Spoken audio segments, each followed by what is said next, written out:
Hello, it's Richard. Today's January 9, 2021, Saturday.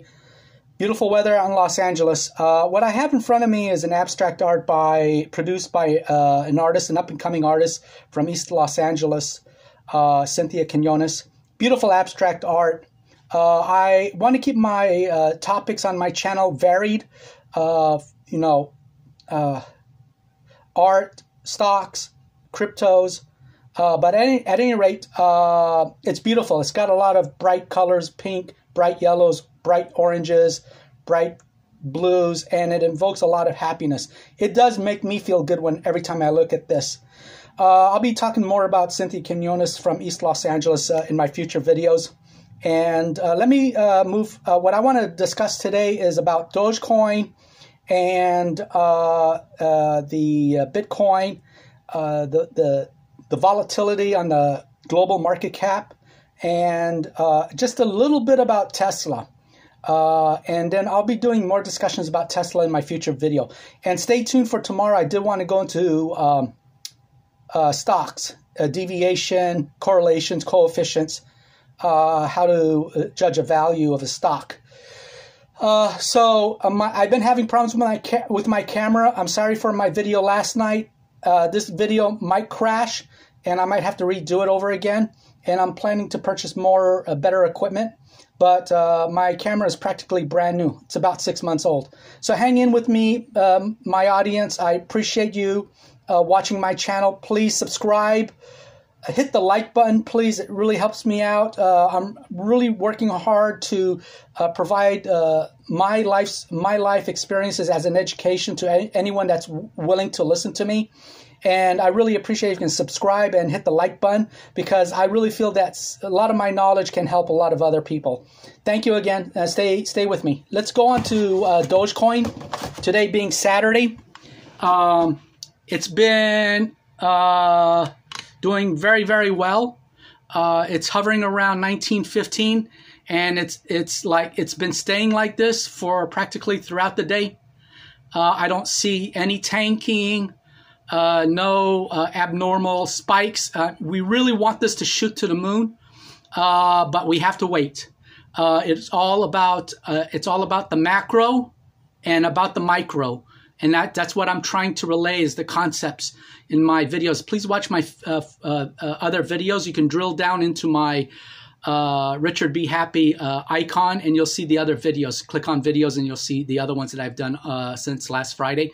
But at any rate, it's at 1912, and I'm confident it's going to stay this way all the way to Inauguration Day in Washington, D.C., and I think there's going to be a big rally. That's just my opinion. And again, this is all for entertainment purposes.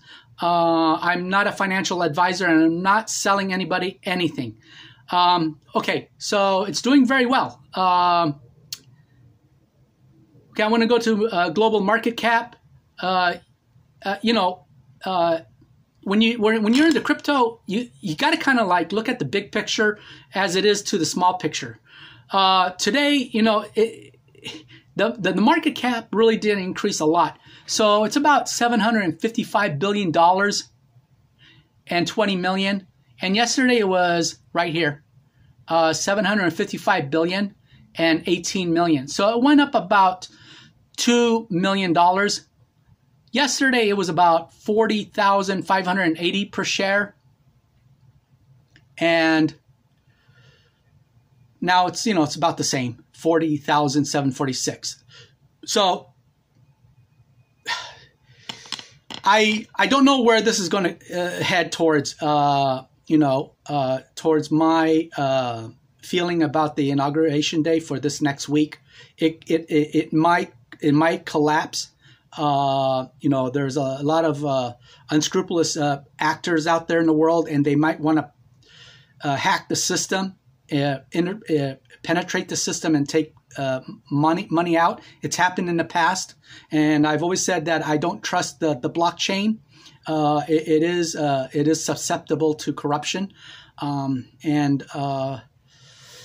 I don't know about this week. It can go up, or it can go down. I don't know why Bitcoin is garnering all the attention of just trying to pay someone for services or products. Do you know how much cryptocurrencies there are in the world? I'll show you. You take a guess right now. Is it 50? Is it 100 cryptos out there in the world? Take a guess, and I'll show you. 50, 100? Let's say 150. 150 crypto coinages out there in the world. 150? Do you all agree with me? Is it more or is it less? 50? 100? 150? Let's say 200. Okay, we'll go with 200. All right, I'm going to show you how many there are.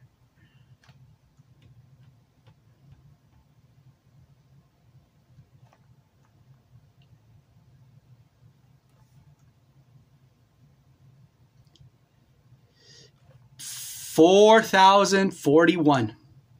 Look at that. I hope you can see that on the camera. 4,041 cryptos in the world.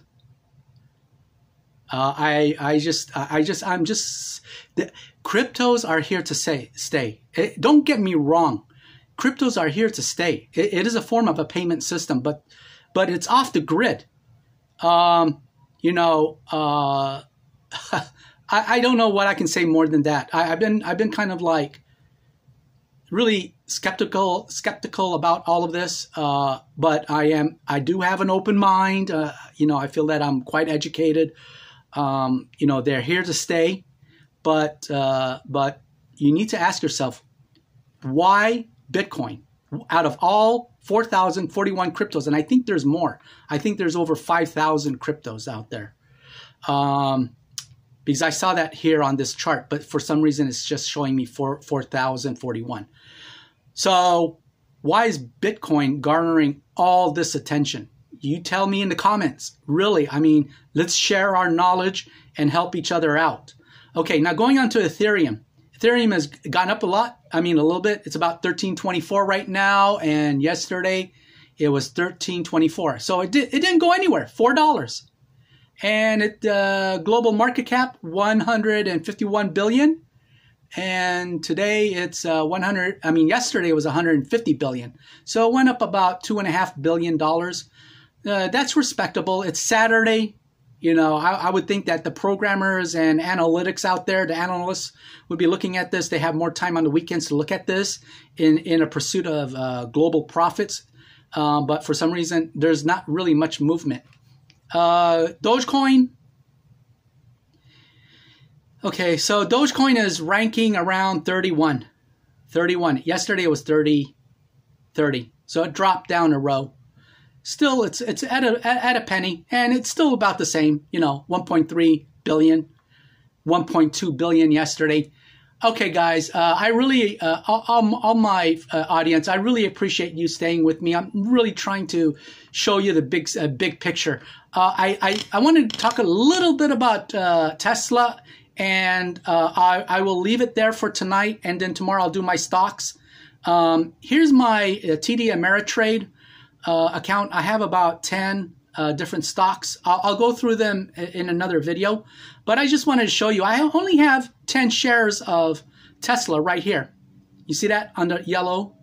And so far, and I bought this about 3 weeks ago, I'm up about $2,343 on 10 shares. And I bought it about, I think roughly around $660 per share. So, that's my TD Ameritrade account. But I'm bullish on Tesla. So I wanted to talk about a little bit about his deliveries on his vehicles, and then I'll leave it there for tonight. So that's my TD Ameritrade. I have BYZN, Inovio. Inovio is a pharmaceutical company. They're in the rush to get the vaccine for Charlie. I can't say the name because YouTube will cause me a problem, so I can't use the term. So anyways, they're based out in San Diego and also in Pennsylvania. This is my favorite stock. I think this will shoot the moon. So I have about 214 shares. Lyft, you know, I'm so grateful in California, Prop 22 passed, so everybody can be an independent contractor. No one really wants to be an employee because you have to have set hours and all of that nonsense. Contracting is awesome. People have more freedom, and they're able to chase that freedom and feel good about themselves. So there's also that after Prop 22 passed in California, that it automatically generated or it acquired about a 1.8 billion market share, and it's not being reflected in Lyft. It's still hovering around $47.65, but this should go up. I bought this when it was an IPO. Nokia is my another sleeper. I've got about 2,200 shares in that. I'm waiting for that. They're based out in Europe, Nokia, and they have a Nokia stadium here, or actually a Nokia center here in downtown Los Angeles next to the Staples Center. And there at the Nokia stadium, I was able to see the B-52s on its first opening night for Nokia. In downtown Los Angeles. I saw the B-52s there. It was a wonderful experience. Thank you to AEG for allowing me to attend that for free. It was a vice president that granted me that wonderful opportunity. I didn't have any money.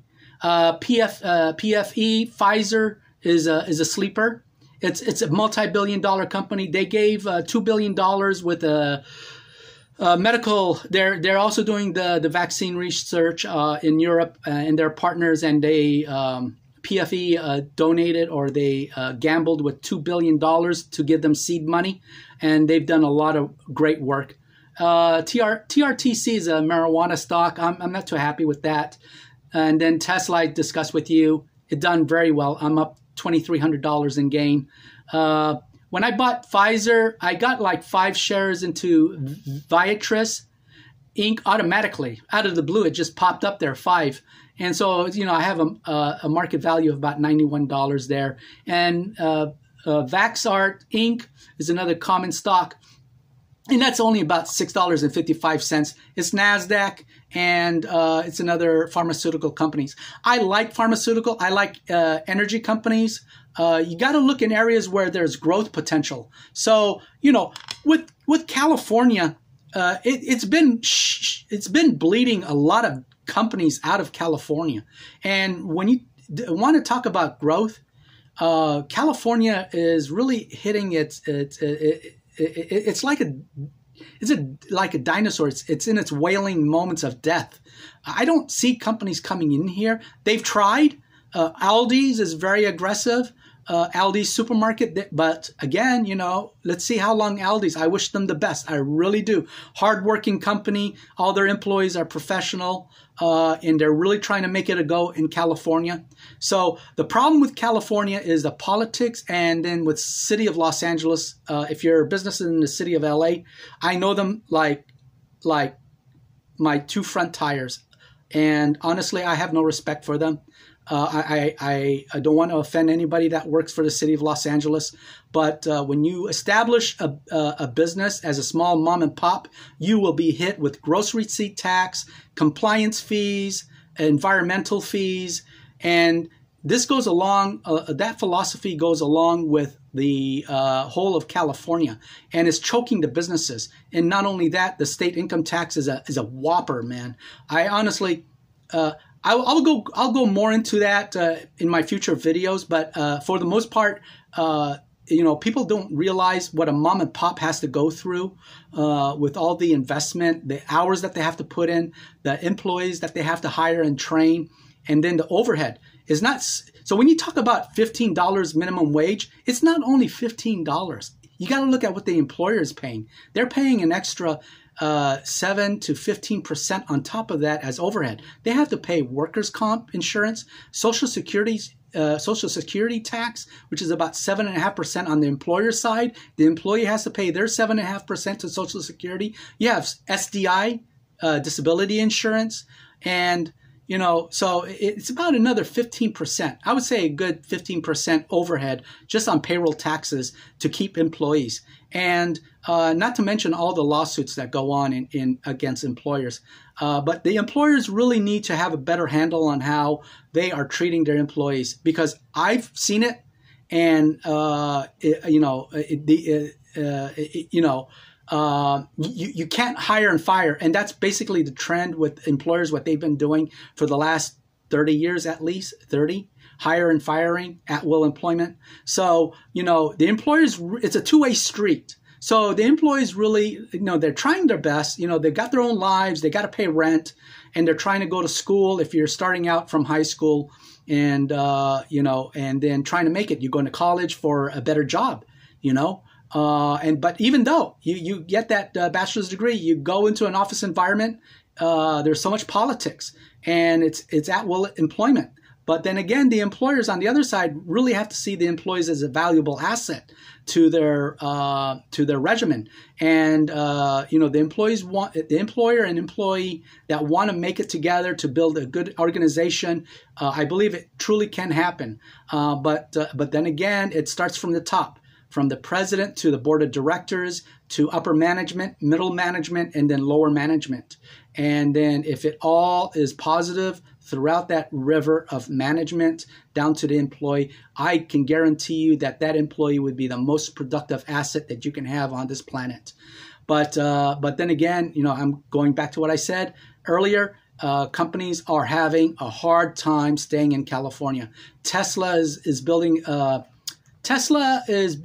a manufacturing facility in Austin. So that's been going on for about a year and a half, 2 years. And Elon Musk is really a genius. I have a lot of respect for him. So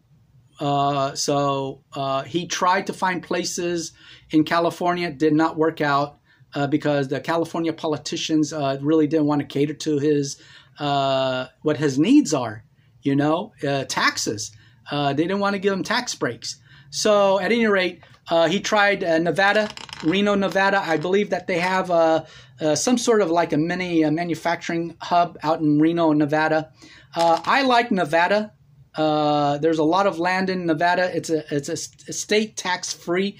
So companies can go to Nevada, be close to California, basically the Southwest.